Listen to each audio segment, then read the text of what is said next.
If you've managed to set aside at least $400 to deal with an unexpected emergency, you're already ahead of about one-third of Americans, according to the Federal Reserve.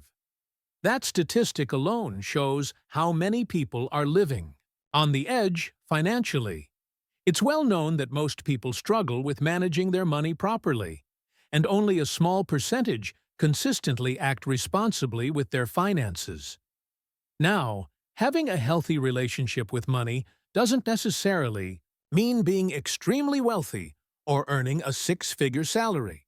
What it really means is being intentional with your financial choices, avoiding reckless decisions on a regular basis, and building a level of comfort with both your income and expenses. So why do so many people stay broke year after year?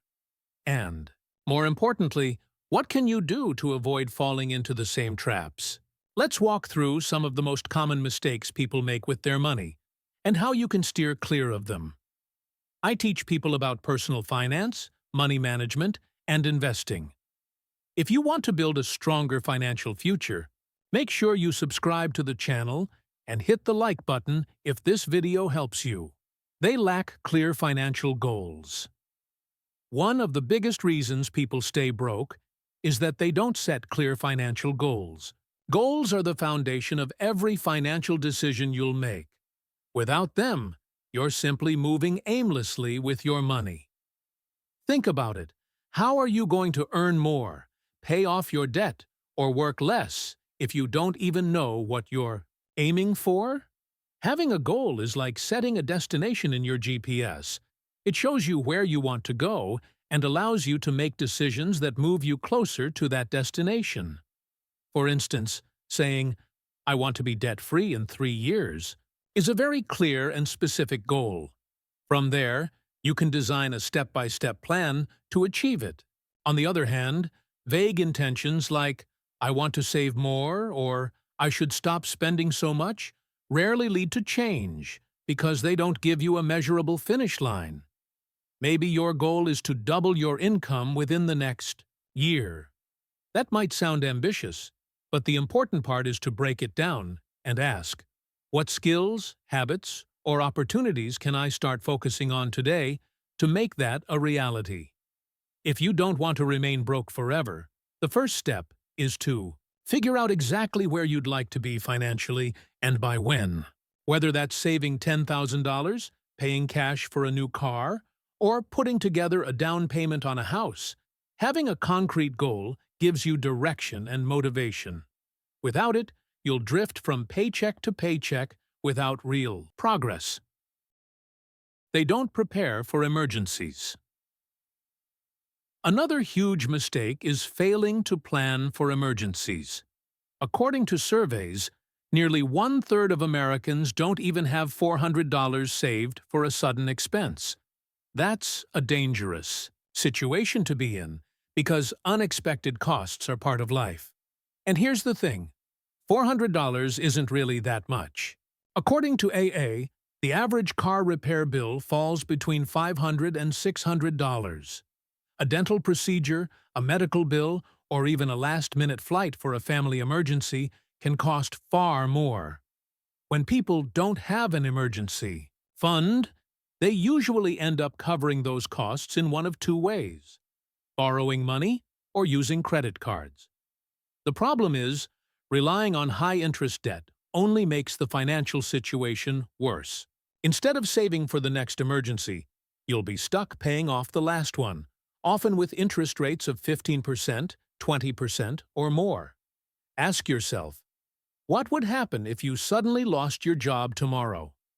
Or if you woke up in the middle of the night with a toothache and needed an expensive dental procedure? Without a cushion, these situations can quickly spiral into financial disaster. Building even a small emergency fund can make a huge difference. Start with that $400 target, then aim for $1,000, and eventually work toward 3 to 6 months of living expenses. It might feel slow at first, but each dollar you put aside creates peace of mind and keeps you from falling deeper into debt when life throws you a curveball.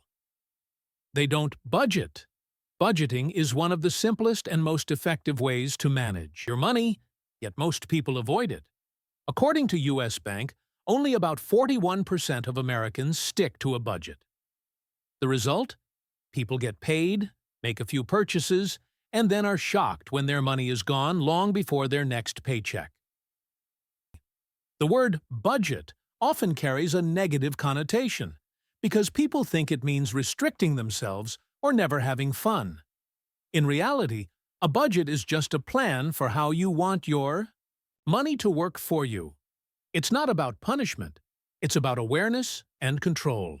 By writing down or tracking your income and expenses, you'll see exactly where your money is going. Maybe you realize you're spending $300 a month on takeout or $100 on subscriptions you barely use. Those insights are powerful because once you know where the leaks are, you can fix them. Yes, the process can feel uncomfortable at first.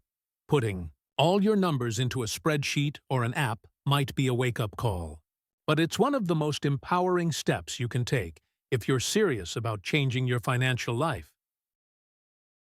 They ignore the future.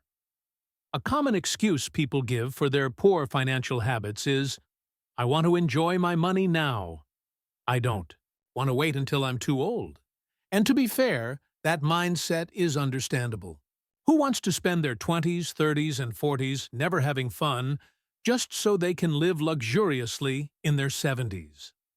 The problem is when living for today becomes an excuse to completely neglect the future. There's a balance to strike between enjoying life now and preparing for what's ahead.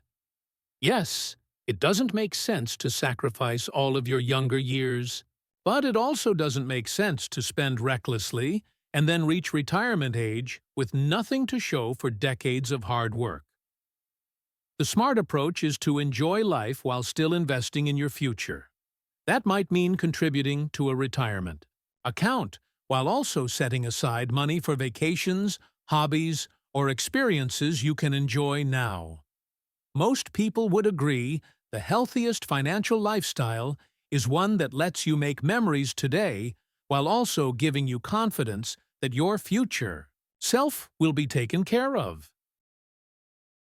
They maintain expensive habits. Another major reason people remain broke is because of expensive habits. And it's not just wealthy people who fall into this trap. Many people with modest incomes waste hundreds of dollars every month on costly routines. Take smoking, for example. At about $7 a pack-a-day smoker spends over $200 every month. That's $2,400 per year, money that could be invested or saved. Many smokers say they can't afford to invest for their future, but in reality, they're already spending that amount. They're just spending it on cigarettes instead of growth. Dining out is another big one. Grabbing a meal out once in a while is fine, but many people eat out multiple times a week, sometimes even more often than they cook at home. Dropping $40 or $50 on a restaurant meal may not feel like much in the moment, but if you're doing it 3 or 4 times per week, it adds up quickly. When you're living paycheck to paycheck, these kinds of habits can make the difference between saving money and staying stuck. Cutting back, not necessarily cutting out completely, on these expensive habits can free up a significant amount of money each month. They rely on bad debt finally. One of the biggest traps that keeps people broke is relying on bad debt. Not all debt is harmful. Some forms of borrowing, like a reasonable mortgage or a student loan that increases your earning potential, can be considered good debt. Bad debt, on the other hand, is borrowing that doesn't add value to your future. High-interest credit card balances, payday loans, and financing for things you don't truly need all fall into this category. The danger is that bad debt steals from your future self.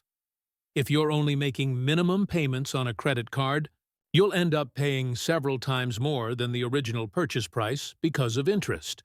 And the more of your paycheck that goes to lenders, the less you have to save, invest, or spend on things that actually improve your life.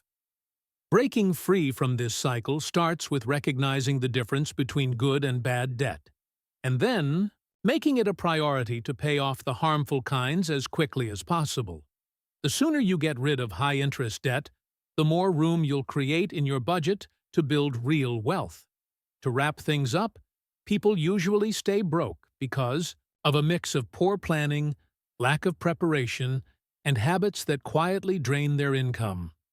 The good news is that you don't have to stay stuck. By setting specific goals, building an emergency fund, creating and sticking to a budget, planning ahead, cutting costly habits, and staying away from bad debt, you can completely change the trajectory of your financial life. It takes time, effort, and discipline, but the payoff is freedom, stability, and peace of mind with your money.